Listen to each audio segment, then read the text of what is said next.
Pois moi boa tarde, moitísimas grazas por achegarvos ata aquí.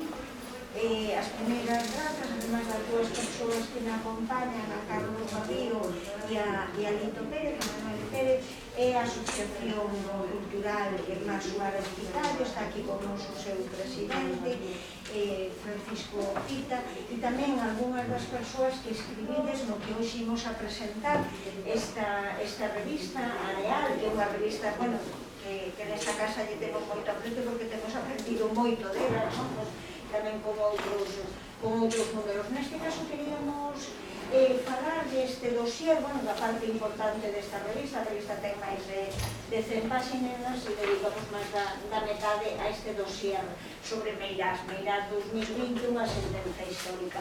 Escribe xente moi diferente na revista, desde un artigo de Manolo Monge, un dos grandes activistas da recuperación da memoria histórica na cidade da Coruña.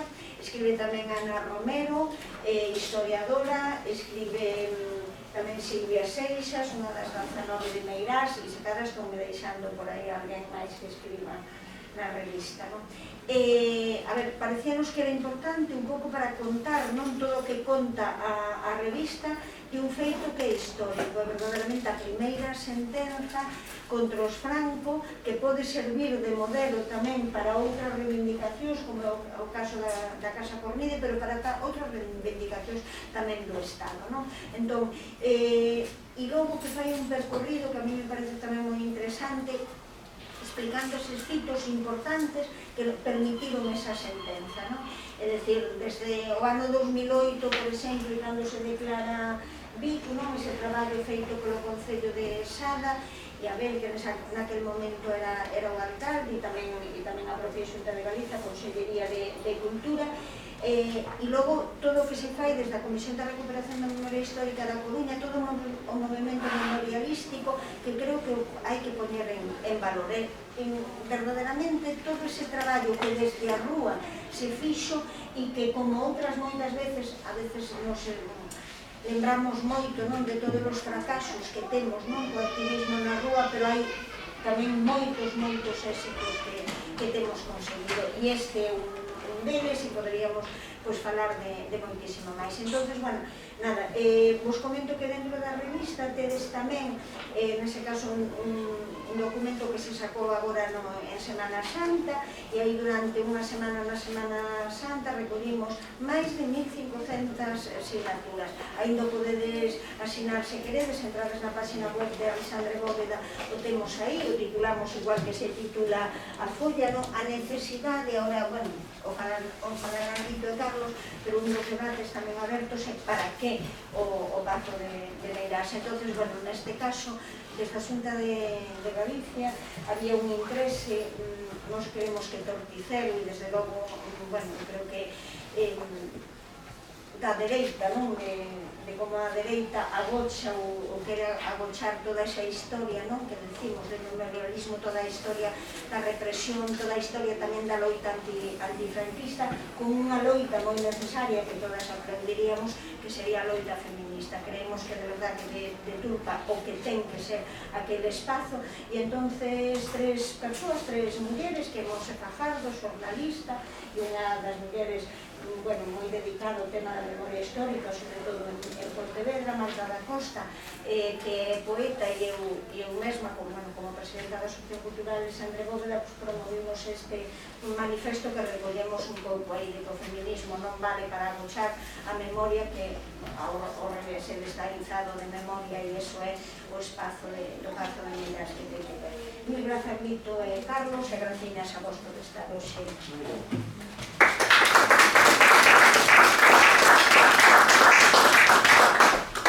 Ben, pois grazas a María Xosé, a todas e todos vos, e a Asociación Cultural Alexandre Bóveda, que é un placer sempre colaborar. Xa, pois non é a primeira vez que estamos aquí para falar de Meirás, xa van varias. Desde logo, unha asociación que tivo un papel sempre protagonista, importante, decidido nesta loita pola recuperación do Pazo de Meirás, pois comezando no ano 2017, que viñemos aquí convidados pola Asociación Alexandre Bóveda a facer algo que naquel momento ainda tiñamos así un pouco sin sin concretar de todo, que era dar aquela charla sobre o espolio de Meirás, que acabou convertíndose en libro, non? Ben, agradecendo unha vez máis pois ese traballo que facedes. Hoxe estamos para, como decía María Xosé, para presentar un número da revista Areal, Revista Cultural de Sada, unha revista que sae pois aproximadamente cada 6 meses e que vimos publicando pois xa desde o ano 2010, xa este é o número 21. Neste caso, un dossier dedicado ao Pazo de Meirás. Coincidía nun momento a publicación deste número no que non podía ser allea a un proceso do que Sada era o espacio no que se producía, que era esa sentenza sobre o Pazo de Meirás, unha sentenza que consideramos histórica. Entón, entendimos que Areal nos daba unha oportunidade para falar con toda unha serie de persoas que representaban a institucións ou que a nivel persoal contribuíran de forma decidida a que esa sentenza fora posible, ou que nos podían dar unha interpretación, unha análise do que pasaban de elas, é dicir, de como pois foi posible chegar a un punto que non pensábamos que fora posible ou que fora posible chegar por menos en tan pouco tempo aí nada, non? E que é producto de moitas cousas, non? Pero tamén desa presión social, desa movilización e do traballo de entidades como a Asociación Alexandre Bóveda. Ben, non vou relatar o contido do dossier pormenorizadamente, porque para iso levades a revista, podedes lelo. Si quixera, despois Carlos continuará, falar acerca de algúns aspectos relacionados coa sentenza, coa actualidade do Pazo de Meirás, e tamén coa historia do Pazo de Meirás, porque si en algún punto a actualidade e a historia se cruzan e son casi unha mesma cousa é cando falamos de Meirás, non? É unha actualidade que se construe desde a historia, non?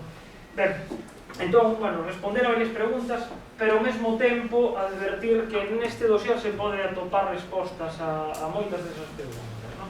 No dossier contamos co voces relacionadas coa historia. A sentenza do Pazo de Meirás é unha sentenza baseada en fundamentos históricos, historiográficos, e iso é algo bastante novidoso, que se teña en conta o contexto histórico no que aconteceron os feitos, é dicir, que se teña en conta que no ano 1938, en plena guerra, que unha comisión de persoas vai a unha casa a pedir cartos para unha finalidade como é obsequiar ao dictador un pazo, pois que as condicións nas que se produce esa petición de cartos non son as mesmas que se producira hoxe. E que, polo tanto, non fai falta que exista un documento que acredite que unha persoa foi forzada a pagar, porque naquele contexto non se entende que exista liberdade para decidir se contribúe ou non se contribúe, non? E, polo tanto, bueno, que se teña en conta ese contexto é algo relevante. Por iso, pois, neste número escriben historiadores como Xosé Manuel Núñez Seixas, como Emilio Grandío, que formaron parte das comisións de expertos do Parlamento Galego ou da Xunta pro Devolución da Deputación. Tamén quixemos integrar a xente do ámbito xurídico. Neste caso, escribe José Manuel Busto, que formou parte da Comisión de Expertos do Parlamento de Galicia, foi un dos corredactores do informe, falando pois desde a perspectiva puramente xurídica, non? Por que esta sentenza? É dicir, explicar esta sentenza como se entende desde un punto de vista xurídico. Tamén quixemos contar coa perspectiva de representantes de institucións, porque se o Pazo de Meirás non transcende, non chega ás institucións, a loita polo Pazo de Meirás non estaríamos onde estamos agora. E niso tiveron un papel moi relevante no seu momento o Concello de Sada, 2008, con Abel López como alcalde, cando se impulsa a declaración do Pazo como ben de interese cultural, cando se abren as portas simbólicamente por primeira vez, non?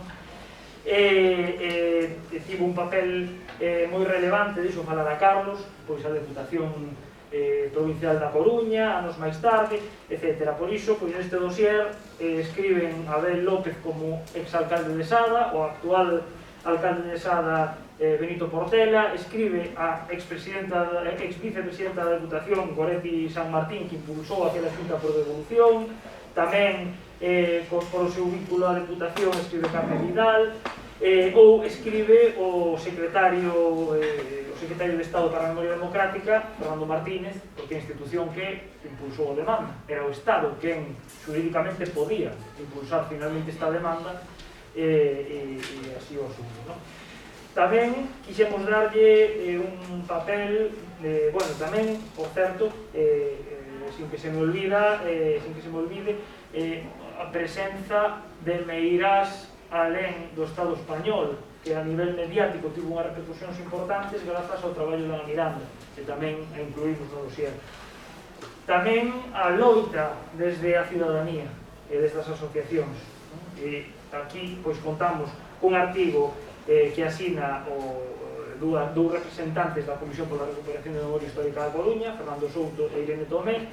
Contamos coa colaboración de unha das voces pois máis determinantes en todo este proceso desde o comezo, desde esa perspectiva da loita na cidadá civil, que é Manolo Monge, e contamos tamén con representación do colectivo dos 19 de Meirás, que levaron a cabo unha acción no interior do Pazo, que tamén axudou a darlle visibilidade a este asunto, non?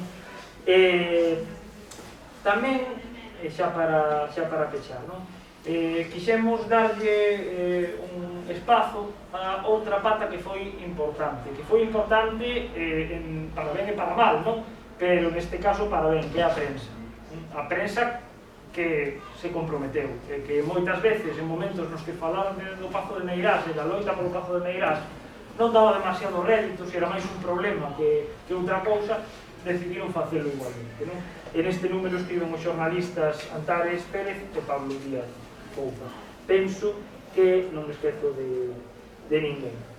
Ben, polo tanto, tedes este dossier a vosa inteira disposición para poder botar un ollo, como o resto, evidentemente, da revista Real, que conta con diferentes contidos de investigación histórica, literatura, en este número tamén, pero salientar, porque tamén me parece moi interesante, unha sección dedicada ao centenario do nacemento de Isaac Díaz Pardo, que, como sabedes, pois tivo lugar no pasado, non se puido celebrar na medida en que correspondería pola situación na que vivimos, prolongouse este ano, no que tamén se conmemora o centenario dunha persoa moitas veces solapada, moitas veces tremendamente infravalorada, que Carmen Arias de Castro, Vimina, que foi a súa compañeira e unha peza central nese proxecto que foi Cerámicas do Castro, que foi o Grupo Salgadelos, que seguiremos dedicándoles espazos en Areal, non? Pois hai aquí unha sección inteira dedicada a Isaac. Ben, sen irme máis polas ramas, simplemente quería centrarme e prometo intentar non estenderme, centrarme nunha serie de preguntas que son a día de hoxe determinantes. Algúnas preguntas que parece que teñen unha resposta doada, pero a veces as preguntas que teñen unha resposta doada son as que menos nos formulamos. Que é o Pazo de Meirás? Por que o Pazo de Meirás é hoxe unha propiedade pública? Por que? Como se conseguiu que o Pazo chegase a ser propiedade pública? Por que consideramos, porque aquí hai un ingrediente novo que evidentemente aquí non está recollido, aquí falamos da sentencia de 2020, en 2021 aparece unha nova sentenza que contraría aspectos importantes da primeira e que motiva pois un novo debate social e unha reacción cidadá, pero iso para dar carros, porque consideramos que esa nova sentenza da Audiencia Provincial era inasumible no seu momento, non? E, bueno, por último xa, e isto pois, pode ser seguramente motivo de debate, cal debe ser o futuro do Pazo de Meirás. Eu centrareime, máis que nada, nesas dúas primeiras preguntas, que é o Pazo de Meirás, que parece algo obvio, pero a veces pois, non o é tanto. Por que o Pazo de Meirás é propiedade? Esas dúas preguntas, e tentarei responder con brevidade. Que é o Pazo de Meirás? Bueno, o Pazo de Meirás, sabedes, é un edificio. Existe unha tremenda confusión acerca da cronoloxía do Pazo de Meirás. Se o Pazo de Meirás é unha fortaleza medieval, se o Pazo de Meirás é un edificio contemporáneo. Claro, o Pazo de Meirás son moitas cousas, porque dentro da finca do Pazo de Meirás resulta que hai os restos dunha fortaleza medieval do século XIV, reconvertida en pazo, no século XIX reconvertida nunha explotación agropecuaria, casa de veraneo da familia Pardo Bazán, e sigue estando aí, e posteriormente reconvertida é un edificio para diferentes servizos. Hai ese edificio, que está por un lado, e hai este outro, que está noutra parte da finca, que son as Torres de Meirás, que este sí é un edificio contemporáneo, que construe Emilia Pardo Bazán, acabaron entre os séculos XIX e XX, e que ten un valor importante na medida en que é un deseño de Emilia Pardo Bazán, unha escritora relevante, que ademais, como muller, como sabedes, decidiu romper con determinados moldes do seu tempo. Ben, é un diseño, o aspecto exterior é un diseño de Emilia Pardo Bazán. Incluso os elementos pétreos tallados con simboloxías, con determinadas alegorías literarias, mitolóxicas, foron debuxados por ela e despois labrados polos canteiros. E un edificio que conta cunha singularidade. Evidentemente xa o feito de no século XIX, finais do século XIX, ser un edificio diseñado por unha muller. Pero diseñado por unha muller para unha muller, reservando o espazo principal, a torre máis alta, para o seu uso particular, para as súas estancias privadas. Por lo tanto, todo isto dalle unha serie de singularidades. É un edificio diseñado, disfrutado por Emilia Pardo Bazán non durante moito tempo, porque comeza a empregalo a partir do ano 1907 e en 1920 deixa de empregalo, porque no 21 morre en Madrid sen poder volver a por lo tanto, pero ten todas esas singularidades, non? Por lo tanto, é unha obra de Emilia Pardo Bazán a nivel arquitectónico. Pero despois é o epicentro estival do poder nunha ditadura e é un foco do que xurde a actividade represiva.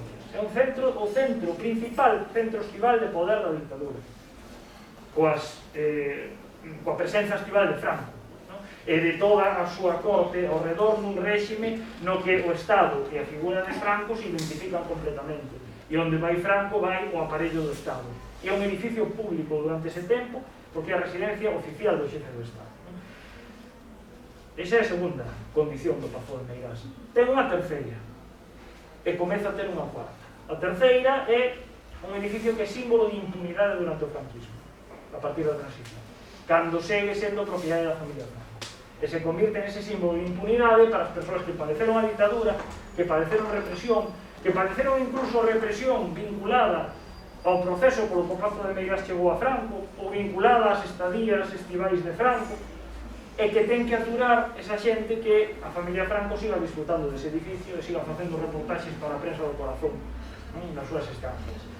Ben, esa é a terceira condición do Pazo de Meirás, un símbolo de impunidade do franquismo que, ademais, é un exemplo tamén de como funciona o Estado español a partir da transición, non, de todas as contas pendentes que quedan, non, e das permanencias que quedan do pasado. Pode ter unha cuarta condición, que parece que comeza a debuxarse, que é de símbolo precisamente do contrario, de superación, de símbolo de ruptura con ese pasado, e ademais de símbolo de ruptura grazas a un traballo colectivo e grazas a unha loita social, o cal é moi significativo, polo que decía María Xosé, porque evidentemente hai que aprender dos erros, pero tamén hai que aprender dos triunfos, e de cando se fan as cousas ben, cando as cousas xa entendo. Este é un proceso que creo que ten moito máis de triunfo que de fracaso.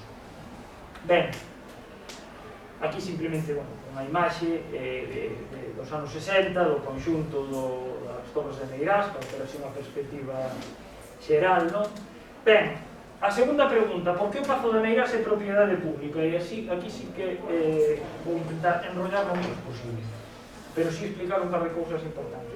Primeiro, hai unha sentenza, esa sentenza que se emite en setembro de 2020 do Tribunal de Primeira Instancia, que establece unhas razóns xurídicas polas que o Pazo de Meirás é un patrimonio público. Despois poderíamos buscar outras razóns históricas ou éticas polas que o Pazo de Meirás debera ser patrimonio público, sin necesidade incluso de razóns xurídicas, pero evidentemente nun Estado de Dereito, para poder levar a cabo unha acción se necesitan argumentos xurídicos, non? Que moitas veces non coinciden, xa digo, necesariamente con estes outros, non?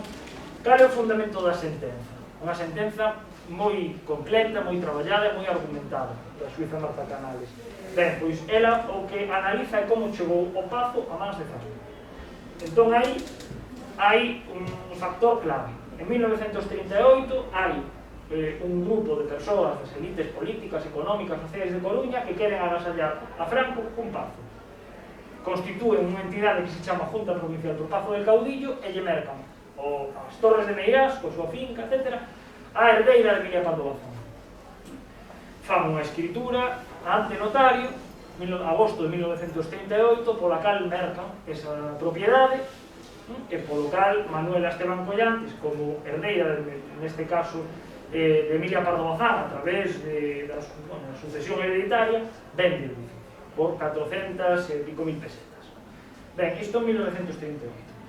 En decembro dese ano faise o acto de entrega. Aquí veíamos na portada a chave simbólica con que se entrega o pazo a Franco.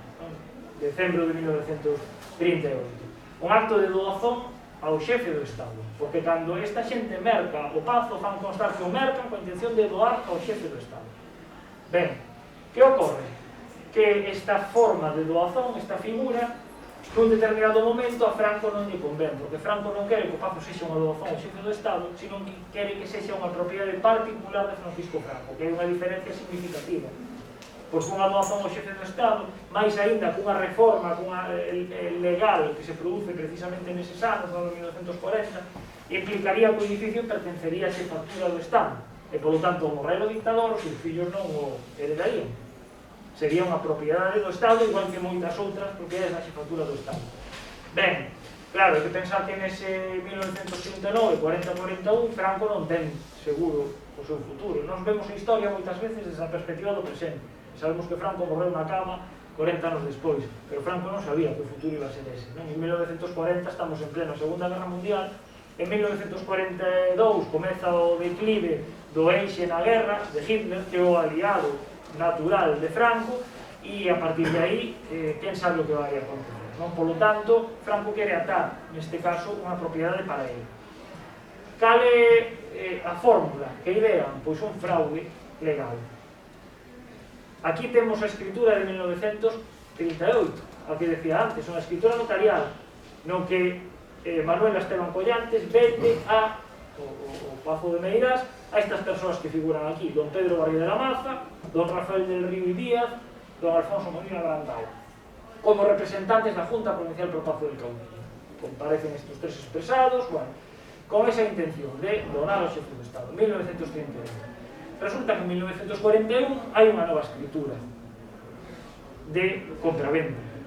A mesma persoa que vendeu en 1938, Manuel Esteban Collantes, volve a vender o Pazo de Meirás, que xa non era unha propiedade dela, polo tanto. E vendillo agora non aos tres representantes da Junta pro Pazo. A Junta pro Pazo non existe, non? E de feito, nestes anos, preocúpanse ben de facer como se nunca existira. Desaparece completamente da prensa, non hai ninguna soa mención á Junta Provincial pro Pazo del Caudillo desde 1940 ata o ano 1975. Non se volve a mencionar. Cando no ano 1938 a Junta pro Pazo del Caudillo aparece ata na sopa, no momento en que están coa idea de obsequiar a Franco. Bueno, unha nova escritura de compraventa, neste caso, outra vez comparece don Pedro Barrio de la Maza, pero agora como apoderado de Francisco Franco Vázquez. Para que? Para que Francisco Franco, maior de edad, casado, etc., adquira o Pazo de Meirás a Manuel Esteban Collantes por 80.000 pesetas. É dicir, un fraude, porque ese edificio xa se vendera, xa non era propiedade desa muller. O que están facendo é, como se a escritura anterior non existira, é facer unha nova compra-venda ficticia, porque ademais este importe non se paga. O que fan é poñer un importe moito menor que o real, porque deste xeito, a nivel tributario, pois se pagan menos impostos pola transacción. Ben, isto recoñecido, por certo, pola familia Franco no xuizo, que recoñeceron que isto fora así. Ben, bueno, pois, aquí hai un fraude, un negocio simulado, que, polo tanto, o que indica é que este documento non é válido, un documento nulo. Se este documento é nulo, pois resulta que Franco posuiu o Pazo de Meirás, o inscribiu no registro da propiedade, posuiu-no, e os seus herdeiros posuíron en base a este documento, que era o único que certifica que son os propietarios do Pazo de Meirás, e era un documento fraudulento, era nulo. Por lo tanto, ese é o primeiro eixo da sentencia. E con iso, pois xa debería de ser suficiente como para, bueno, que a propiedade do Pazo de Meirás quedara en entredito, non? Pero hai máis, hai un segundo eixo moi importante tamén, porque resulta que en 1941 Franco adquire o Pazo de Meirás supostamente en fraude o rexistra o seu nome. E iso só a efectos registrais, a efectos de propiedade, porque a todos os demais efectos o Pazo de Meirás é unha propiedade pública, porque o Estado é quen se encarga de xestionar absolutamente todo o que se fai no Pazo de Meirás. O Pazo de Meirás é considerado unha residencia oficial do xefe do Estado e xestionado igual que o Palacio do Oriente, que o Palacio del Pardo e que todos os edificios vinculados á xefatura do Estado. É dicir, cando hai que xestionar as visitas as residencias de Franco no Pazo, cando hai que mercar aceite ou cando hai que mercar papel higiénico, o merca a Casa Civil de su excelencia jefe del Estado. Cando hai que... sí, temos aquí precisamente la gestonada. Isto volveremos depois. Ben, por exemplo, non? Un recibo de pagaduría da Casa Civil, non? Palacio do Oriente, este Pazo de Meirás a favor de la Casa del Pote, 12 rollos de papel higiénico corriente, 6 rollos de papel higiénico especial. Bueno, supoñemos que o papel especial sería o que utilizaba o papel higiénico. Ben, bueno, pois isto é un documento da Casa Civil que é quen está mercando o papel higiénico do Pazo de Meirás, non? Ou aquí, outro idéntico para el pote tamén, un vaso para a vela de la capilla, entre paréntesis monaguillo, 1 litro de alcohol de 90 grados. É dicir, absolutamente todo o que entra no Pazo de Meirás, este tipo de efectos de intendencia, a comida, a bebida, o merca na Casa Civil. E o xestiona a Casa Civil cos seus traballadores. Os traballadores que se encargan do Pazo, o servizo de limpeza, os mordomos, o servizo de seguridade, etc. Todos son traballadores que xestiona o seu traslado a Casa Civil. Son traballadores, na súa maioría, del Pardo, que veñen con Franco. Ben, cando hai que facer obras no Pazo, quen as fai? O Ministerio del Ejército. Por que razón? Bueno, porque tiña a capacidade de facelo, tiña un servizo de obras, que era a Comandancia de Fortificaciones e Obras de La Coruña, argumentando que se tratan de obras vinculadas coa seguridade do xefe do Estado. Pero despois, se analizamos os orzamentos, porque todos os anos se fan obras por uns importes realmente notables, cando analizamos os orzamentos vemos que hai partidas destinadas a seguridade, pero hai moitas outras que non están destinadas a seguridade. Por exemplo, vemos aquí un orzamento do ano 56. Como última parte del programa se incluyen las obras que, aunque no se refieran a los edificios y servicios, son tan importantes como las primeras, ya que tratan de la conservación y terminación de murallas de cierre, garitas, muros de jardín, etc., que por estar en mal estado o incompletas perjudican el decoro y suntuosidad que exige este sitio. Entre estas últimas obras se consigna la terminación del albardillado de sillería que remata la muralla en sus tramos principales, entre la puerta de entrada y salida de coches, que está sin terminar, ofreciendo muy mal aspecto. También se propone la reconstrucción del muro del jardín que está desplomado, la construcción de una cerca para el ganado que evite la intromisión de este en el paso de coches y otras de reparación e instalación ya existentes como el campo de tenis y banco de piedra de la rotonda. Evidentemente, o campo de tenis e o banco de piedra da rotonda non eran obras relacionadas coa seguridade do dictador, non? Non fora de que se pudiera escapar unha pelota e de pelota na cabeza. Ben, outra. Cobertizo, auxiliar, cocina de tropa, reposición de tubería, desagüe, fosa séptica y vaciado y limpieza de la misma, revisión de cámaras frigoríficas y neveras de palacio, instalación eléctrica en 4 cuartos de baño en palacio, repicado, impermeabilizado y pintado de paredes y bóveda capilla, palacio, revisión general de instalación eléctrica interior palacio, reposición de urinarios, sustitución de una cocina tipo Bilbao, etc. Vale, isto é constante todos os anos. E por poñer un exemplo de como isto chega ata o último ano, 1975, non? Pois, entre outras partidas que temos de obras dese ano, hai instalación de columna luminosa na entrada principal ou instalación de farola romántica en Camino de Magnolias, que costou en concreto 28.780 pesetas no ano 75. A instalación dunha columna, dunha farola romántica da que se encarga o Ministerio do Exército. Ben, así funciona o Pazo de Meirás, é dicir, é un edificio público no que todas as obras que se fan están a cargo das institucións, non? É un edificio público no que, para engadir maior complexidade, resulta que Franco ten unha explotación agropecuaria, que era algo habitual en todas as súas posesións. Unha explotación agropecuaria na que se crían vacas, galiñas, na que se planta millo, lúpulo, patacas, etc. Pero que ten unha singularidade. Está nunha finca que está registrada nunhas fincas que están registradas a nome de Francisco Franco, con ese procedimento que vimos, fraudulento. Pero resulta que a xestión da explotación agropecuaria faise con diñeiro público, é dicir, é o Estado que a xestión. O Estado pon a Casa Civil, en concreto, a que xestiona, pon persoal, con Guardia Civil, que ten o calificativo de Guardia Civil hortelano, que é o encargado de xestionar a explotación, que despois contrata personal de Meirás con cargo ás finanzas da propia explotación. As sementes, o gando, proceden todas as institucións públicas, é dicir, as sementes se piden todos os anos á Misión Biológica de Galicia, por exemplo, Pontevedra, que envía a coste evidentemente cero sementes, ou ao Ministerio de Agricultura, ou as vacas, que tamén se envían desde as institucións. É dicir, o Estado asume esa explotación como se fora unha empresa pública. Cal é a diferencia, aparte do tema dos terreos? Que despois resulta que Franco tributa na declaración de la renta pola explotación, co cal Franco está ingresando os beneficios desta explotación.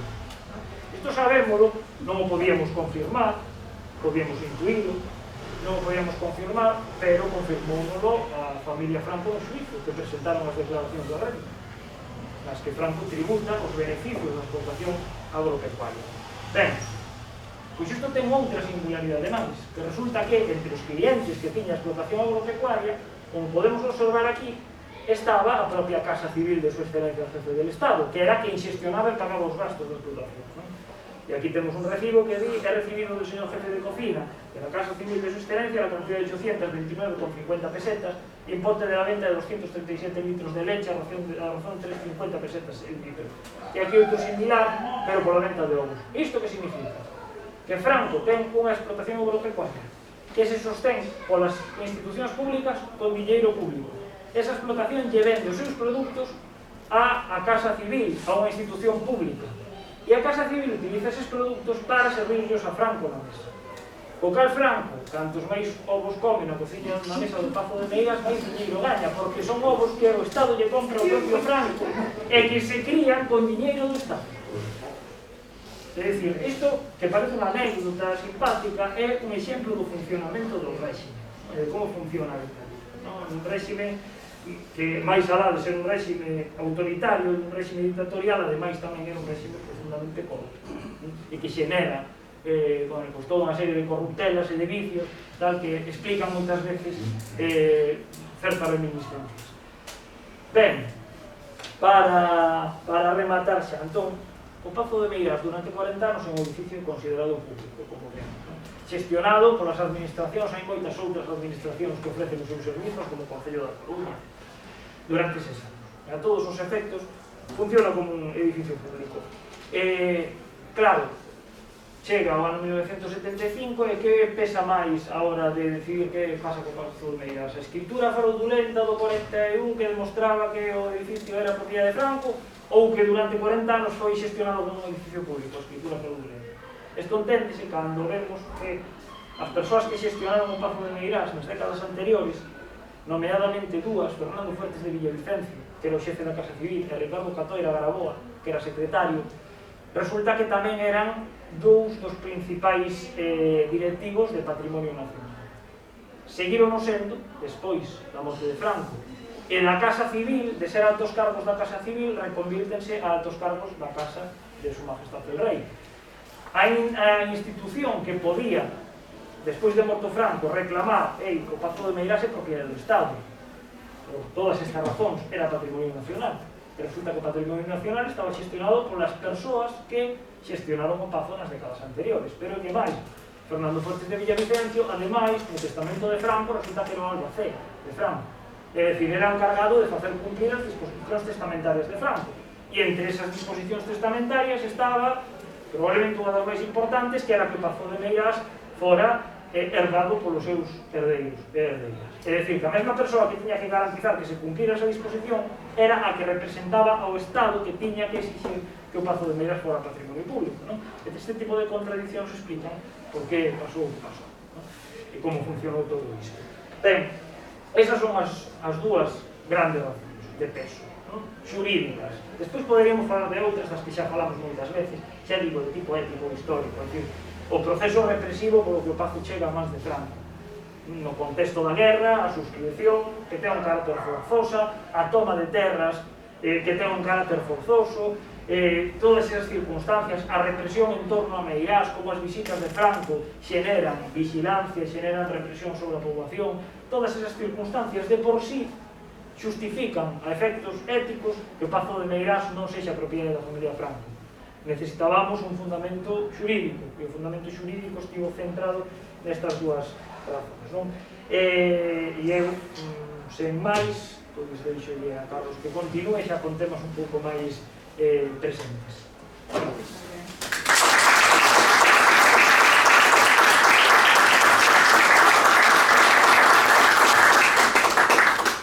Bueno, pues moitísimas grazas a todas e todos por estar hoxe aquí.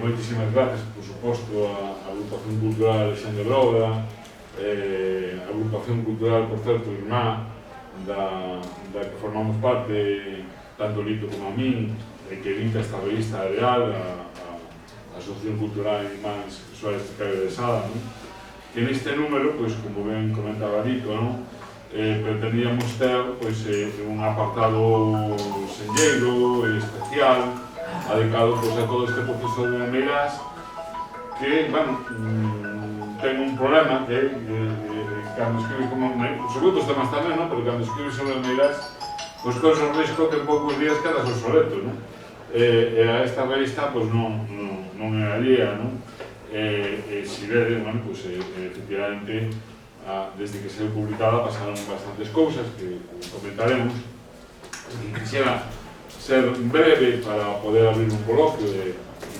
aclarar aquelas dúbidas ou aquelas cuestións que considerades de relevancia, porque, como digo, o Pazo de Meirás ten moitas novidades, moitas loitas, de moitas aristas diferentes, e se cada sería interesante abrir un coloquio e comentadas con todas vos. Ben, a pregunta que comentaba Lito, e que poñía no aire, por que o Pazo de Meirás volve ao patrimonio público, volve ao espazo público? Bueno, porque a sociedade reclamou. Esa é a razón fundamental. Ela reclamou durante anos, mantida no tempo, ligada a unha cuestión fundamental que antes apuntaba Lito, e que non é outra que a impunidade do franquismo. Non hai ninguna outra razón de por que o Pazo de Meirás volve ao espazo público.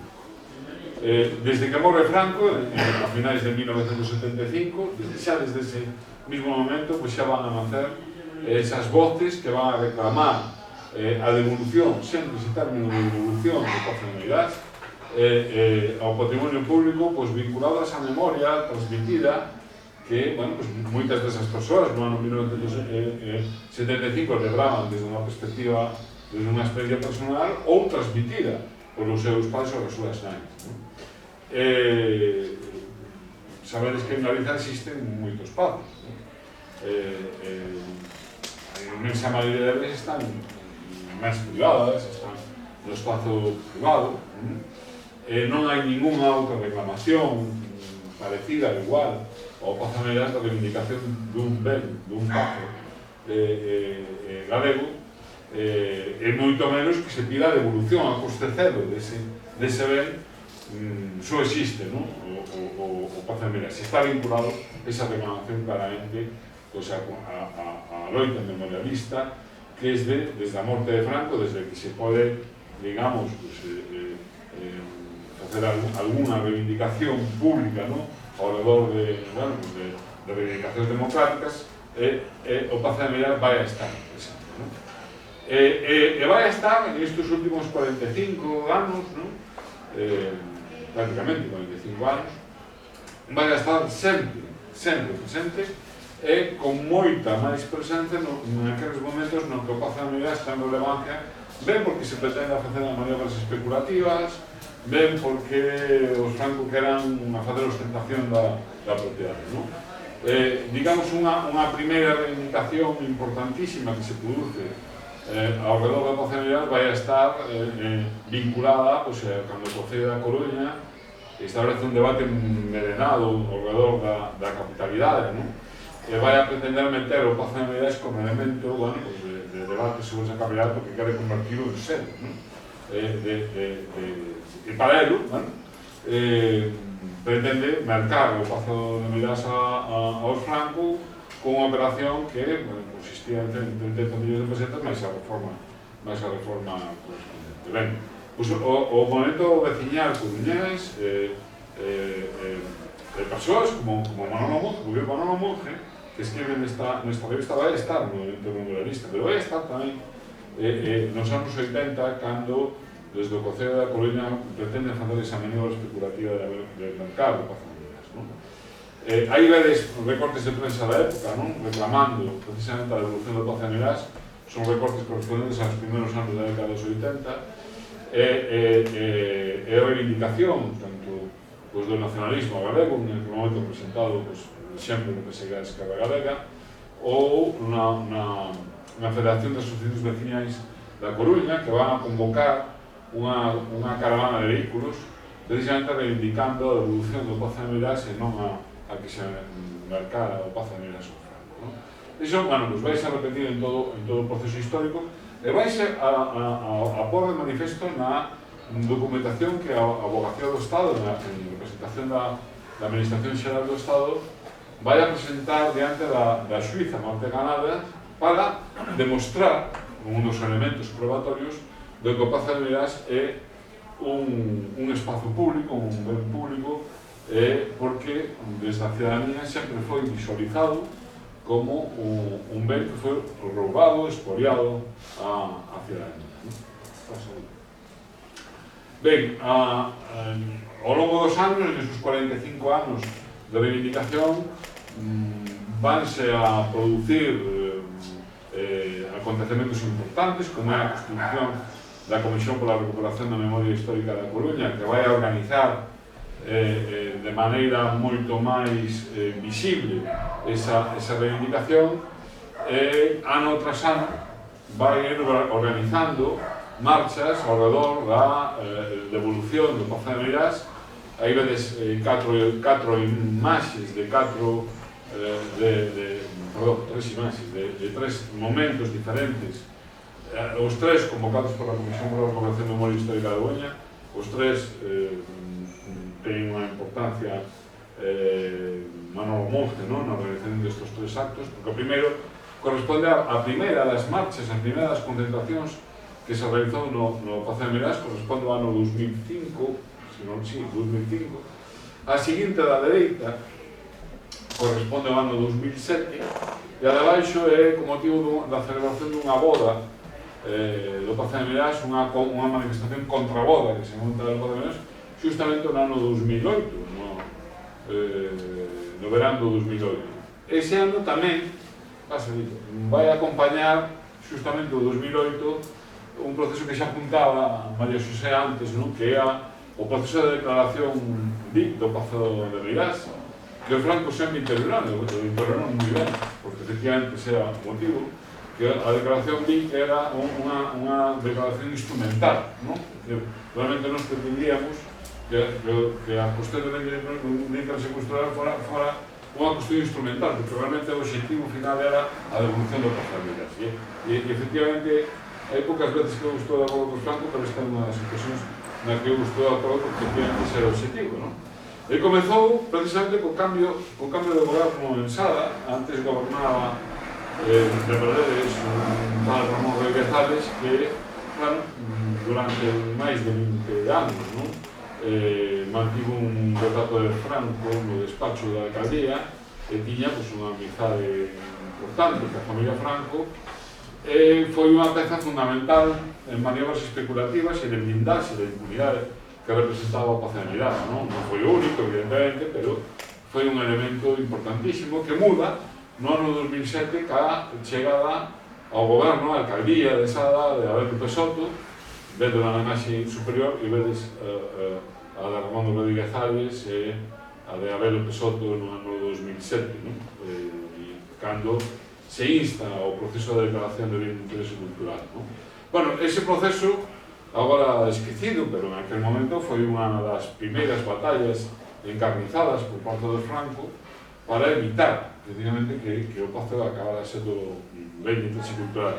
Na imaxe inferior tedes unha imaxe da dereita sadense facendo asambleas informativas, bueno, informativas en todas, e o das asambleas tamén, en Meirás, non? Intentando levantar aos veciños, vendéndolles que a declaración iba a modificar a calificación urbanística das fincas e dos terreos dos veciños e veciñas de Meirás.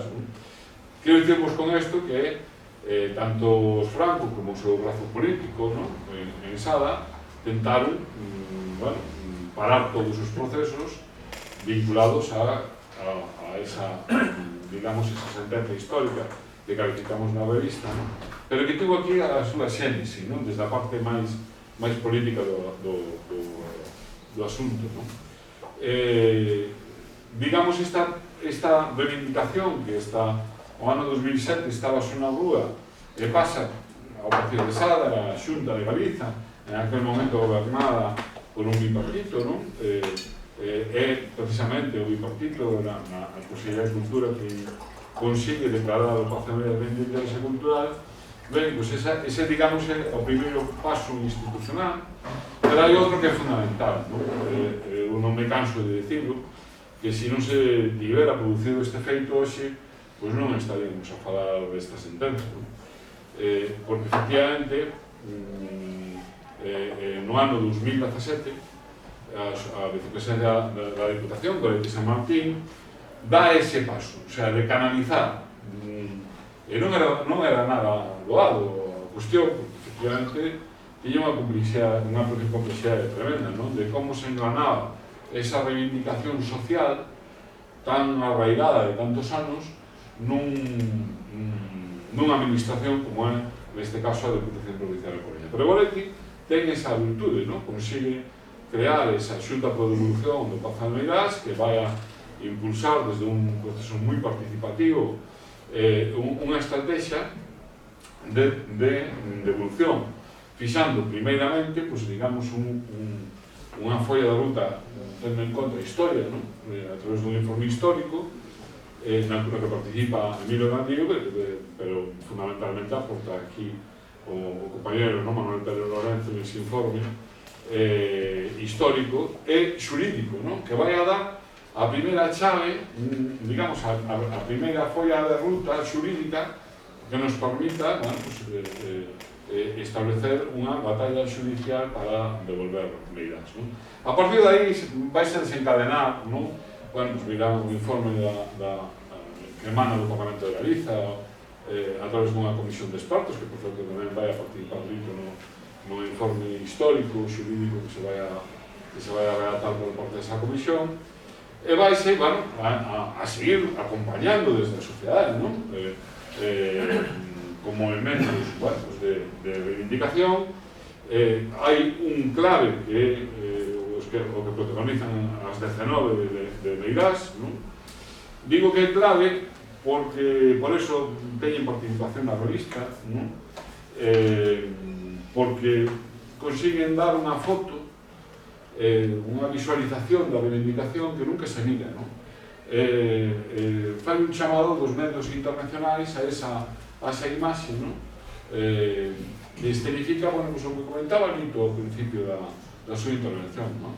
Un problema non resolto, un problema do Estado español co seu pasado e que sigue supurando constantemente, e esa foto a escenifican perfectamente as persoas que aquel día, os 19 de Meirás, fixeron un acto de reivindicación ao redor da devolución do Pazo de Meirás.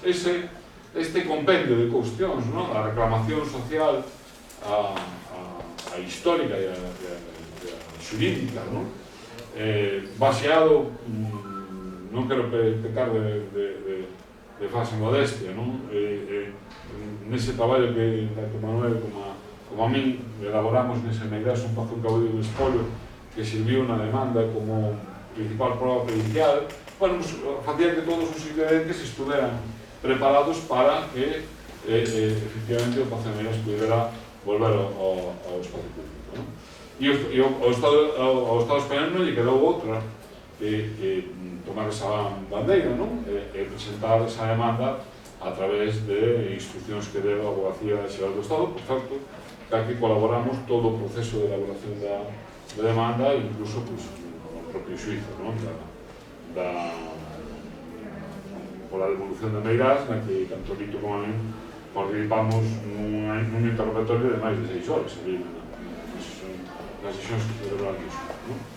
Ben, a partir de aí ven esa sentencia histórica que comentamos e que tedes da revista explicada desde as diferentes ópticas que antes explicaba Lito, e que nós consideramos que eran as máis representativas dos diferentes planos, tanto histórico, judicial, político, reivindicativo e demais, non?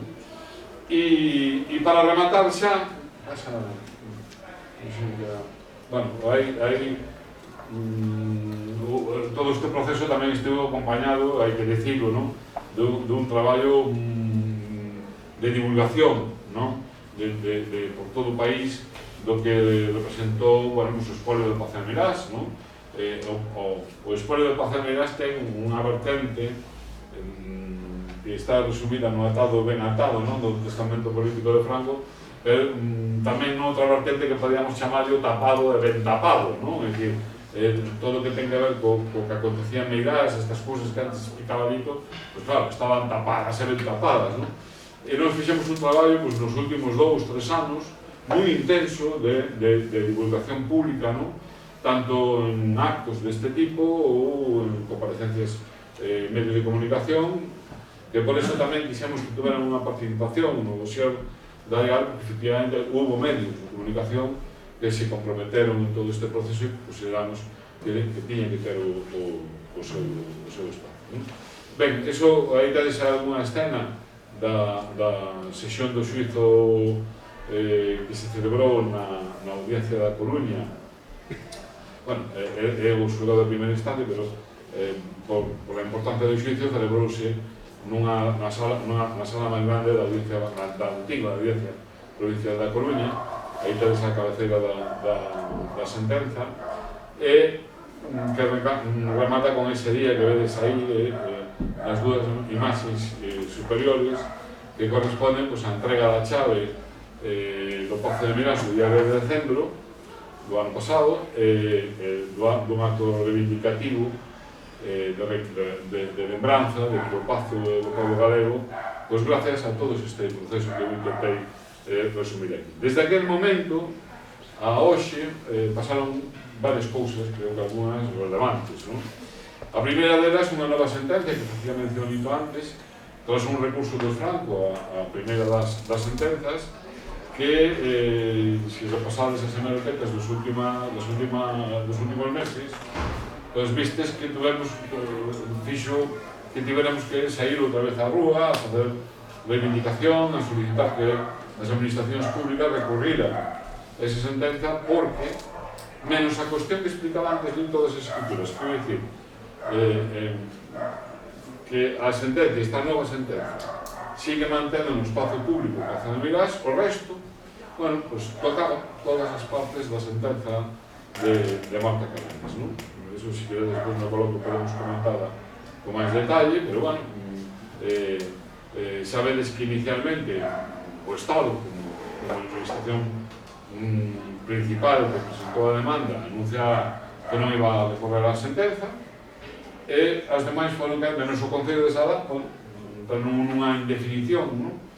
Que desde o momento non da lista, pues, salimos inmediatamente a expedir, tanto a Lito como a min, que encabezáramos un manifesto pedindo bueno, que as administracións públicas presenta recorreran, fixémolo e eu creo que con bastante éxito, porque en 10 días, 15 días conseguimos darlle a volta e efectivamente o Estado terminou recorrendo a sentenza, non?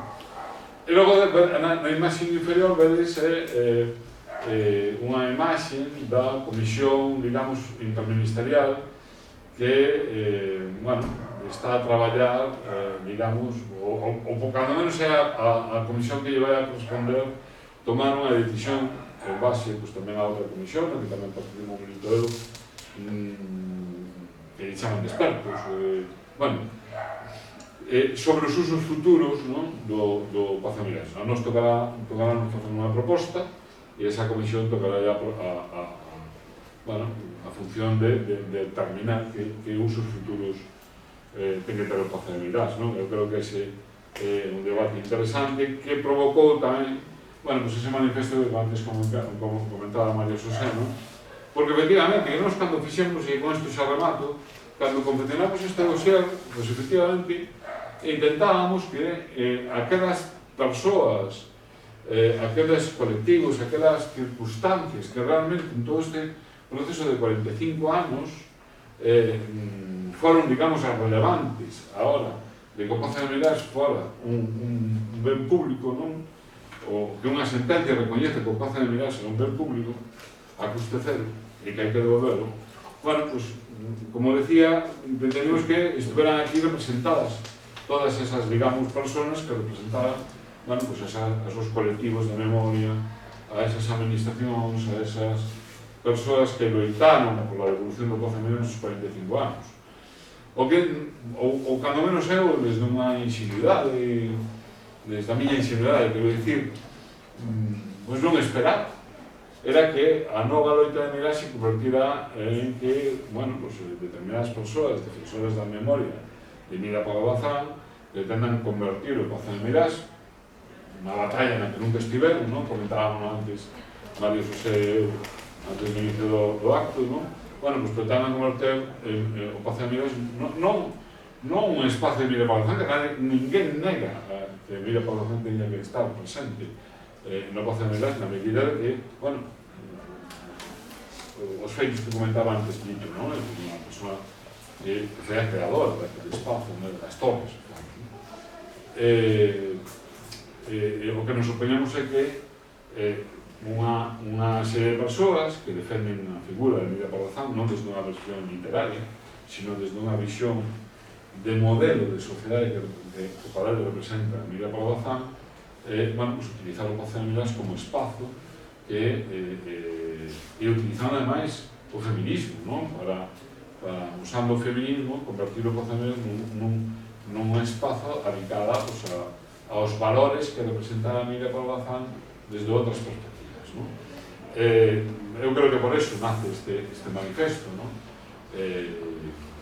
nos últimos días, é que nos mete directamente en outra loita, que o Pazo de Meirás represente, efectivamente, que resolva esa cuestión que apuntaba antes Lito, esa impunidade que ainda supura o Pazo de Meirás se resolva e que evite que o movimento memorialista teña que seguir, despois de conseguir que o Pazo de Meirás pase ao espazo público, teña que seguir loitando para que a memoria este presente e se recoñeza as vítimas e se resolva caídamente esa cuestión como se resolveu e como é un exemplo a loita que se seguiu pola cidadanía ao redor do Pazo de Meirás. Con isto remato, deixo no aire todas estas cuestións para un coloquio que creo que é máis interesante, aclarar as cosas. Nada máis, moitas gracias.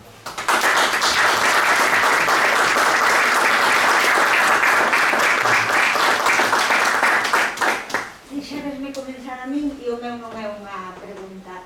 Eu comezaba cando vos presentaron desas tres patas fundamentais que este éxito nunca sería posible sin a cidadanía, sin ese pobo que se move durante moitos anos, sin as administracións, Concello de Sada, Vicepresidencia e logo como se van sumando as vicepresidencias da Diputación. Pero hai a outra pata que é imprescindible, vos sabedes o que teño dito, pero non me gusta decirlo aquí en público, e ese traballo riguroso científico que é Meirás, un pazo, un caudillo dun escorpio. Eu creo que sin ese traballo, logo sobre el ven esas cuestións de ir, que te chamen as teles, que poida estar, que tal, pero ese foi un traballo, eu creo que cando se presentou aquí, eu que non teño moita visión así, pero aquel día sabía que tiñades aí un tesouro e que iso ia ir a máis, así que vos lo digo de verdade, e é o nome da Alexandre Bóveda, pero o nome meu, e sei que falo o nome de moitísima xente, sei que foi un traballo, claro, inxente e tal, pero grazas, porque desde logo este éxito non sería posible sin vos os dous e sin ese traballo que fixestes. Si me permites, María José, porque está ben lembrarlo, ainda era presidente Xosé Manuel, que foi que nos convidou, tanto a Lito como a min, o libro ainda non existía, o traballo de Meirás un pazo en cabello en Espanha non existía, era un borrador, realmente pues, o tiñamos prácticamente rematado, ¿no? Pero ainda era un borrador, ¿no? Lembro que hai unha foto que se ve na mesa o borrador, todo se ve o borrador. Tiña unhas páxinas máis. Xosé Manuel faláramos, bueno, de presentar ese esbozo, ¿no? Inicial, que ainda non era libro, ni era... efectivamente, tiveron moito éxito que había en aquela reunión, e daquel acto naceu a publicación do libro, porque asistir a aquela conferencia, aquel acto que organizara Xosé Manuel aquí na Versión de Bóveda, como presidente da agrupación cultural, asistir a Francisco Jorquera, actual portavoz do BNG no Concello da Coruña. En aquel momento ele era presidenta da Fundación Galiza Sempre. Ele quedaba impactadísimo e falara con nos o día seguinte, chamara por teléfono para preguntarnos se estábamos interesados en publicar ese traballo que xa tiñamos esbozo, e que remata publicando a Fundación Galiza Sempre, e que acaba presentando en colaboración con a agrupación cultural de Xan de Bóveda na Fundación 11, pues isto quedaba pequeno para esa representación, máis de 100 persoas, o sea que fixadevos a vinculación que ten a agrupación cultural de Xan de Bóveda con este traballo de Meirás un pazo en cabello en Espoio, porque son, que a agrupación cultural de Xan de Bóveda é culpable total de que ese traballo visa luz e que ese traballo rematase en Madrid, bueno, pasar ao vacío do Estado, o vacío do Estado que nos pide que apuntemos, digamos, toda, digamos, a documentación que soportaba ese libro e que, bueno, se convirta na prova pericial fundamental de toda a causa de Meirás, ¿no? Por lo tanto, a culpa é vos.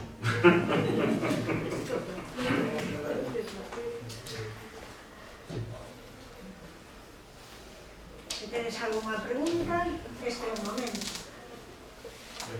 A agrupación tamén é responsable de vos proxectar mediáticamente, porque houve unha temporada, unha época en que estabades nos medios de comunicación e nas televisións con moita, bueno, xa case había que pedir audiencia para falar un pouco, cando non estabades nunha canal de televisión estabades noutra e cando non aquel outra, era a veces máis complicado para un Bosco que con un persoeiro da real, ¿no? Mas en todo caso é unha situación pues, moi gratificante que voltedes estar aquí pues, connosco novamente para nos falarles de máis cousas relativas ao Pazo de Meirás que pues, non acabará até que sexa pues, devolto á ciudadanía e que teña pues, os seus usos, utilizacións máis dignas que se desde logo tratar por terra a valía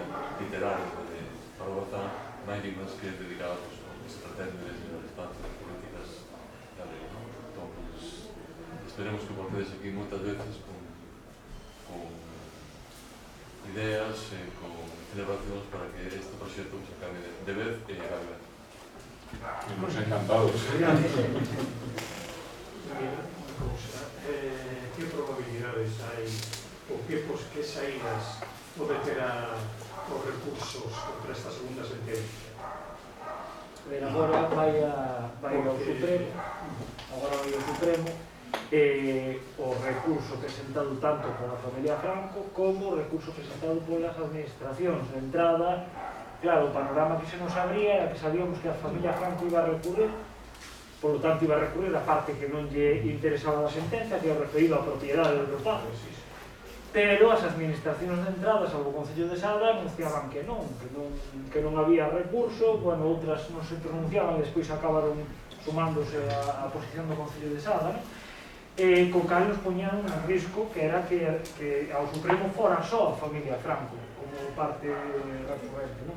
Ao final, pois o Estado decidiu recurrir, previamente a Deputación do Concello da Coruña tamén, e a posteriori do Estado pois súmase tamén a Xunta. Claro, nós tampouco temos información acerca de como pode rematar no Supremo, porque sobre todo, que si podemos facer unha valoración de outros casos que chegaron ao Supremo, non? E aí xa sabemos que pode pasar de todo.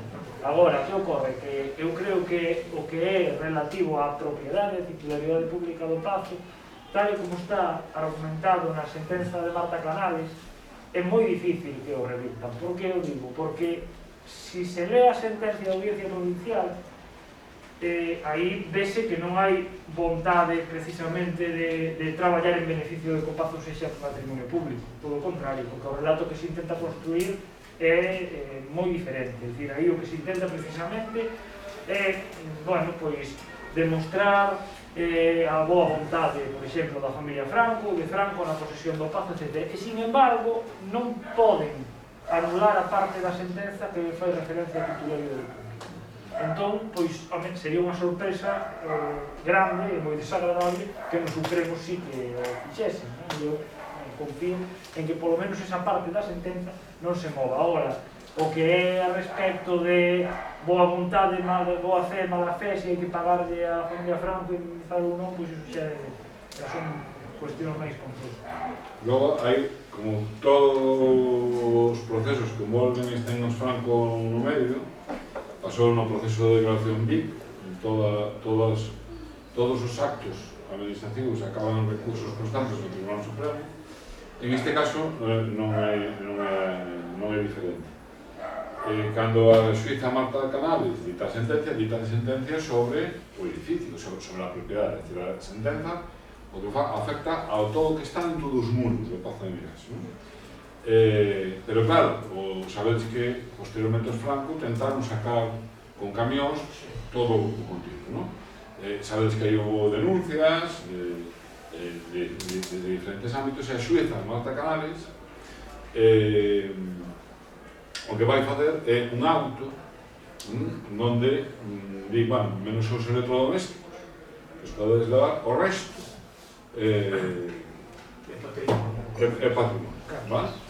Entón, que fan os Francos? Recurren ante a Audiencia Provincial tamén ese auto da xuíza Marta Canales, que está pendente de resolución e inminente, é dicir, saldrá moi próximamente a sentenza sobre o recurso a ese auto, que, cuidado, por eso ahora non se pode tocar nada e tal, porque o Estado é, digamos, almacén de todo isto, provisorio, de depositario. Por lo tanto, esa parte siempre soltera. Despois, a cuestión do que se chama liquidación do Estado posesorio, porque o que fixo a xueza Marta Canales é dicir, isto foi fraude, non? É dicir, hai unha escritura do 41 que é fraudulenta, máis unha usucapión da propiedade, usucapión é unha figura xurídica, sobre que fai que esa propiedade sea pública, pero hai que liquidar ao Estado posesorio, non? E os gastos, digamos, do anterior propietario.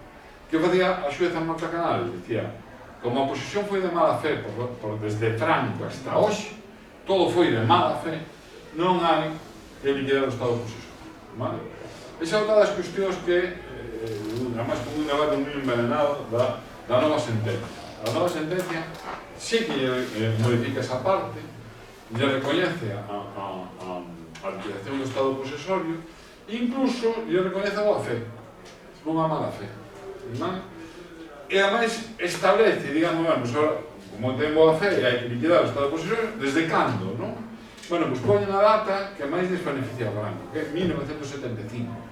1975 é cando os Franco comezan a asumir determinados gastos derivados do Pazo de Meirás. Desde o momento para atrás todo era o Estado das administracións públicas. A partir dese momento é o Estado que é o Franco que les asume determinados gastos. Hai un incendio que eles pretenden meter aí como un negocio, claramente, o sea, outro pelotazo tremendo. E iso vai acabar nun novo pleito, seguramente, non? O que ten que ver, que hai que tocar. Antes da charla me preguntaba a alguén, entón vamos ter que pagar ese millón de euros e tal, bueno, xo digo en franco, non? Pero en ese debate non estamos agora mismo. Ese debate se chegará cando o Supremo diga se hai boa fe e mala fe en términos xurídicos, desde o términos morais éticos xa sabemos, non? Estamos falando en términos xurídicos. Se existe, efectivamente, hai mala fe, non hai mala fe, as consecuencias desa mala fe ou boa fe na liquidación do Estado posesorio, desde cando hai que liquidar ese Estado posesorio. Porque nós o que decíamos en todo ese proceso, o Estado tiña, o que nos decían desde o Estado é que estades manipulando a población porque a liquidación do Estado posesorio é unha figura que está no Código Civil e sabedes que a liquidación do Estado posesorio hai que liquidar porque eso está na ata. Claro, non? Vale. Pero non é o mismo liquidar desde o ano 1975 desde, por exemplo, a datas de que son propietarios os netos de Franco, que desde que morre a nai, que a nai morre en Franquitín, Decembro do 2017. Decembro de 2017, eles toman posesión en o 2018, o xa, que teñen 4 cortes de erva ali para, sabes? 4 cortes de erva e 4 recibos de luz. Non teñen máis. É que é moi difícil de soster, non? Bueno, xa que Franco sexa posedor de boa fe, cando Franco asina unha compravenda fraudulenta no 41, como se justifica que Franco sexa posuidor de boa fe? Franco é plenamente consciente, e ademais é que está atestiguado documentalmente, de que o Pazo de Meirás é unha doazón ao xefe do Estado que ele reconvirte mediante un auto fraudulento nunha compravenda. Por lo tanto, aí hai mala fe. Pero que herda o Pazo de Meirás cando morre Franco, e sigue viva ata o ano 1988 é Carmen Polo. Carmen Polo está presente nese proceso antes que Franco. Carmen Polo visita o Pazo de Meirás antes de que veña Franco, no verán de 1938. Cando morre Carmen Polo, o Pazo pasa a ser propiedade da súa filla que Carmen Franco, ata o ano 2017 de decembro que morre. Carmen Franco está no Pazo de Meirás antes que o seu pai, antes que Franco porque ven coa súa nai. Carmen Franco participa en todo ese proceso. Carmen Franco está viva, plenamente consciente, e a súa nai moito máis cando o Pazo é entregado a Franco como xefe do Estado no 38, cando se siga a escritura do 41, e vive durante toda a ditadura o Pazo de Meirás. É dicir, asumir que aí hai boa fe, podemos chegar, incluso, sendo, bueno, pois moi benevolentes, a asumir que hai boa fe nos netos. No? O cal é bastante contradictorio con declaracións á prensa que van facendo durante anos de que o Pazo foi un regalo ao seu avó. Se foi un regalo, non foi unha compravenda. Por lo tanto, se baseas a propiedade nun documento de compravenda, non podes estar dicindo que foi un regalo. Entón estás asumindo mala fe porque hai un fraude, non? Pero incluso eso poderíamos chegar a aceptar, vale, hai boa fe nos netos. Bueno, pois que se liquide o Estado posesorio desde decembro do ano 2017. E os gastos nos que incurriron desde decembro de 2017 hasta ahora, que os pagan. En todo caso, o que decimos é que esa cuestión tiña debate. Claro. E tiña debate xurídico. Claro. Por lo tanto, claro, o Estado non pode decir, non, como nos dan a propiedade xa que nos conformamos, non? Claro. Claro. Non, porque te vas a convertir a propiedade en unha propiedade máis cara que xa se expropiadas. Entón, é dicir, convirtes unha cuestión que é un éxito da sociedade é unha derrota, é unha vergoña colectiva. O valor simbólico, o feito de que o Estado recurre e na que perda. Que o Estado recurra, que as institucións democráticas recurran e que planten toda a batalla necesaria ata o final, e que despois perdan. Bueno, pois despois xa buscaremos culpables de todo isto, e xa diremos o que haxe que dicir. Pero as institucións que cumplen, non?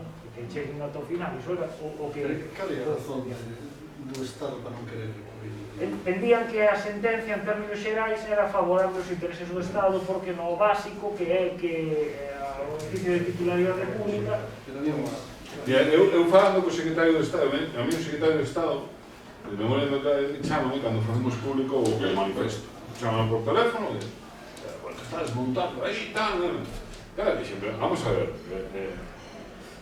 é dicir, o que non daba entendido este homem que dicía, joder, pero si conseguimos a cuestión fundamental que vos querías, non? Que era a propiedade.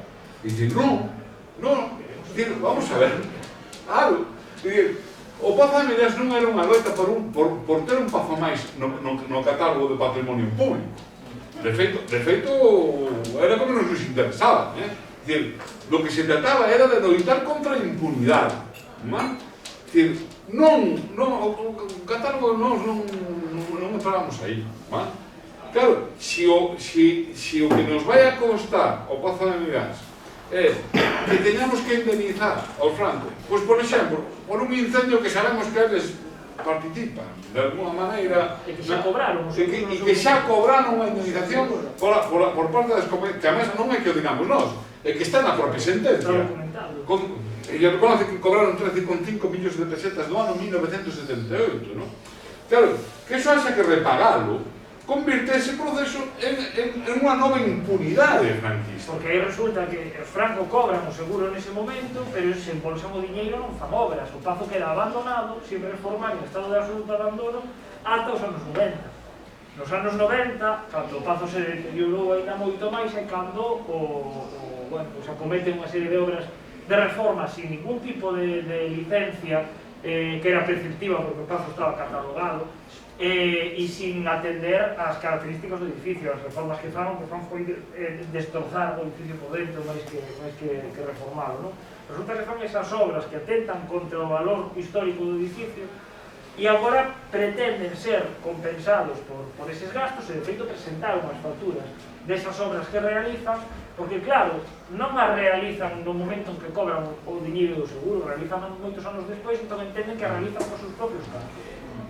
É dicir, ter que chegar a pagar ese diñeiro, bueno, creo que é algo inasumible porque desde a perspectiva democrática... Pero a mí sorprendeme dicir que non eran capaces, en todo o proceso este, cando presentamos o manifesto, reunímonos con moita xente, de diferentes ámbitos políticos, é dicir, pues, por exemplo, o Partido Popular, que non recibí, e dicen, joder, pero vamos a ver, unha loita que protagonizastedes vos, que de anos, con moitos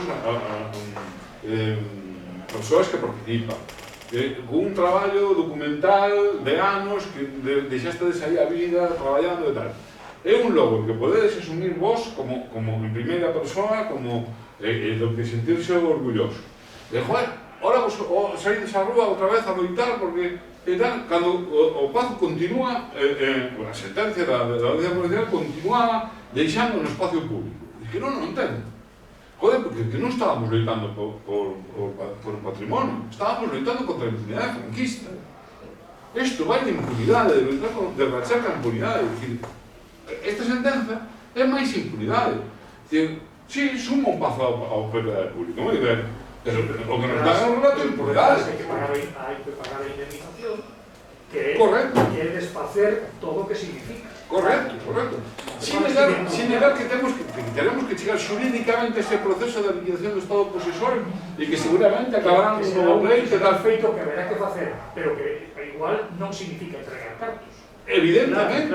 Ou desde logo, si en última instancia a nivel xurídico se obriga a iso, que non sexa porque as institucións non teñen posto todo o posible para que clase de mensaxe lle estamos trasladando á sociedade. É dicir, se o asumimos como algo normal, sin pelexar, non é o mesmo que chegamos ao final do proceso, fixemos todo o que estaba nas mans e a mensaxe que se lle transmite á sociedade que o Estado plantou cara. Que as institucións democráticas plantaron cara. Eu creo que é a mensaxe que compre trasladar neste momento. Isto é democracia. Isto é democracia. Non vai outra. Bueno, un pouco tarde xa. Noraboa Juan Suárez Picallo por esta revista, que é moito máis que unha revista cultural. Penso que non valoramos, pero isto ten un nivel, non somente a nivel nacional galego, sino a nivel de todo Estado, valiosísimo, non? Recolledes durante 10 anos historia e moitísimos aspectos que realmente, vamos, dá gusto lerlo. Eu penso que a información agora mismo é revolucionaria. Isto que contades aquí, que conseguides que se explique, é un elemento fundamental, o mismo que o libro sobre Meirás, que vais a pola cuarta ou a quinta edición, non? Entón, eu penso que gañamos unha batalla moi importante, pero que non é a batalla final. Entón, rápidamente, eu penso que quedan ahora mismo a corto plazo 5 batallas importantes. A primeira batalla é a batalla do relato, é dicir, despois desta conquista, de que conseguimos, non podemos permitir que aqueles que estuviron durante 40 anos en contra de que se volva o povo, pues aparezcan ahora mismo como que están viviendo toda a vida defendendo esta devolución. Entonces, é importantísimo. Dice, mire usted, aquí no estamos todos no mismo barco. Conseguimos al final unanimidade, pero hai unas persoas, un partido político, un partido popular, que durante 40 anos estuvieron en contra da devolución. Ese relato es importantísimo, porque si no, al final, a xente non sabe o que pasó aquí. Están todos de acordo, unanimidade. Segunda batalla. O tema de que facer co Pazo. O escrito este que promove María José e outras tres compañeiras, pues, importantísimo, claro. Es que si non van a repetir aquí a mesma xogada que se fixo con San Simón. San Simón, un centro carcelario de represión, de asesinatos, e ahora está reconvertido en un sitio para facer festivais de música. Pues que bien. Pues bueno, aquí a disculpa non é facer festivais de música, sino meter por o medio a Villa Pardo Bazán para desvirtuar totalmente o tema de fondo. Mire usted, que es que eso es un centro de memoria. Meirás, non pode convertirse isto en unha cosa de literaria. Terceira batalla, o tema que falaste ahora, o tema de impunidade, non? Claro, es que hai que relacionar a Meirás co que é o franquismo e a fundación tamén Francisco Franco. É dicir, que esas fundacións franquistas que fan divulgación do fascismo, como a Fundación Francisco Franco, que se legais, pois é outra batalla importantísima. Batalla importantísima a nivel de Coruña. Apareceron aí un pouco a relación do robo. Hubo un robo. Aquí, unanimidade. Un espolio, un robo. Oiga, e que facemos cos organizadores do robo? Ah, non, a esos non se les pode tocar. O sea, hai coincidencia total en que foi un robo, pero os que organizaron o robo, que apareceu ali na pantalla, as persoas que organizaron o robo, eso non se les pode tocar porque son fillos predilectos da Coruña. E claro, aí non se pode entrar. Aí está Afonso Molina, Pedro Barrié, Rafael del Río, etc. Apareceron aí os tres. E estos son palabras maiores. E esa batalla é fundamental nos próximos meses, porque sabedes que se va a debatir na Comisión Municipal de Honras e Distincións, se va a debatir o tema de retirarse por ser franquista. Afonso Molina e Pedro Barrié teñen avenidas, distincións, etc. En outubro aprobouse unha moción no Concello. Presentamos como Defensa do Común unha moción sobre a Casa Corride. E polo medio desa moción falábamos tres significados franquistas. Pedro Barrié, Peña María e Afonso Molina estaban metidos no de Barrié, no tema da Casa Corride, pero tamén de Meirás. Aprobouse a moción. Bueno, pois ao día seguinte non deron ningún medio de comunicación noticia. Eu dixen, bueno, isto é unha cosa que lles preocupa moito. Que se apruebe unha moción dicindo nesa moción que esas tres persoas son significados franquistas, que se apruebe a moción e que non se informe de aprobación desa moción, bueno, pois ese é un tema importante. E por último, remato, ninguna confianza no Tribunal Supremo, ninguna. Que mañana pode ser o Tribunal Supremo e dice, no, es que hai aquí unha cosiña aquí no artículo 5 que parece que non está moi claro. O sea, pueden votar a eso todo. Entonces, yo pienso que sería de una responsabilidad tremenda decir, bueno, vamos a esperar a ver qué diga el Tribunal Supremo. De esperar nada.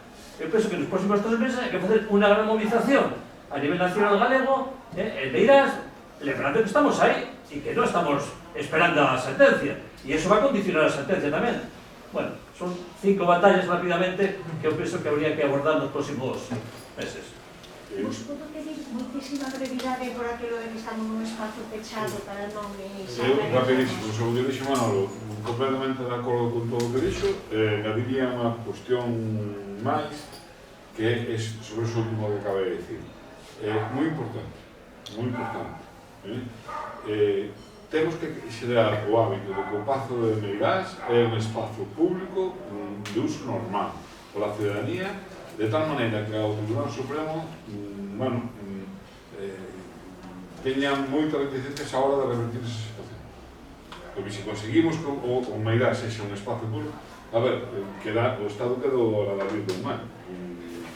Temos que pelear para que iso sexa de disfrute, de ter actividades, de integrar, de que sexa unha conquista da sociedade ese disfrute. É dicir, tomar a propiedade, disfrutar. Que sexa percibido e que sexa socialmente percibido como un espacio público normal, non? Bueno, se damos feito eso, a través da movilización, a través de actividades relacionadas con a normalidade democrática dese espazo, eu creo que o Tribunal Supremo por lo menos poñer yo complicado o Tribunal Supremo, porque como eu son desa afirmación que acaba de comentar Manolo, ninguna confianza do que veña do Tribunal Supremo. E está claro que non é o mesmo deliberar sobre un edificio pechado nunha situación de provisionalidade que sobre un edificio aberto e que xa está sendo, digamos, tomado e utilizado pola cidadanía, non? Eso engade un condicionante a hora de tomar unha decisión que efectivamente, sin Carlos, é relevante. Pois, mil gracias.